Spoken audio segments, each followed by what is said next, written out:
Greetings, and you only get me with sunglasses on because I tend to look angry. I have been accused as a physician of looking angrily over a surgical mask, so no eyes today.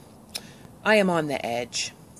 Not of any suicidal behaviors, as I have had issues with in the past, but of speaking out in ways that may be misperceived as overly harsh, as inappropriate, as angry, as insulting.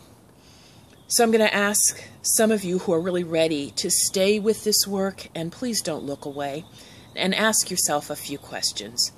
How many times have you been stopped by the police in your life? My personal answer, over 10 times in the last 10 years. How many times have you been given a warning by the police or had the police behave respectfully when they stopped you? My answer, less than 25%, less than a quarter of those stops have the police not been terrorizing in their responses. An example, one time when I was stopped, I don't even remember what it was for. It was in a rainstorm, and I said, "Officer, why are you stopping me?" He responded, "I'm the one who asks the questions here. You shut your mouth." Just like that, in the side of my window. No, I did not get his badge number. And I still get triggered when I see flashing blue lights. No, that was not in the South. No, that was not in Texas. That was along Route 91 between Western Mass's Northampton community and Greenfield community. And it was about 4 years ago. Now ask yourself where you score on a scale called the Adverse Childhood Experiences Scale. This was done by Kaiser Permanente out in California and is getting a lot of attention, kind of like the Framingham Heart Study did. The more data gets discovered, the wilder it is that many of us grew up in situations with a lot of bad things happening when we were kids. And if you score out of 10 questions, 4 or more, you're likely to have a lot of problems. Things from increased sensitivity, that would be me, to actual physical health issues.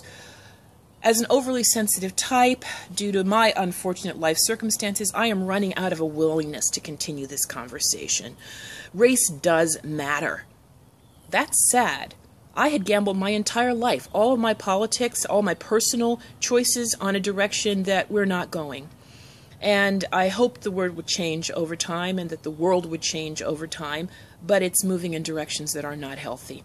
At age 58, I am afraid we are at a critical moment with a great potential for backlash, as happened during Reconstruction, as happened to Jewish people. Oh, but I don't think you Jewish people have even really realized or owned how much anti-Semitism was present in the McCarthy era. And for Ethel Rosenberg to have been fried, not once, not twice, not 3 times, but 5 times before she actually died in the electric chair. Go check it out on Wikipedia. That is inhumane. So I'm living in a country that I consider inhumane. I want us to move forward together, and I'm not sure what I can do to be helpful, but I am hoping that eventually this is going to be the way we live, with love for one another. Ashe.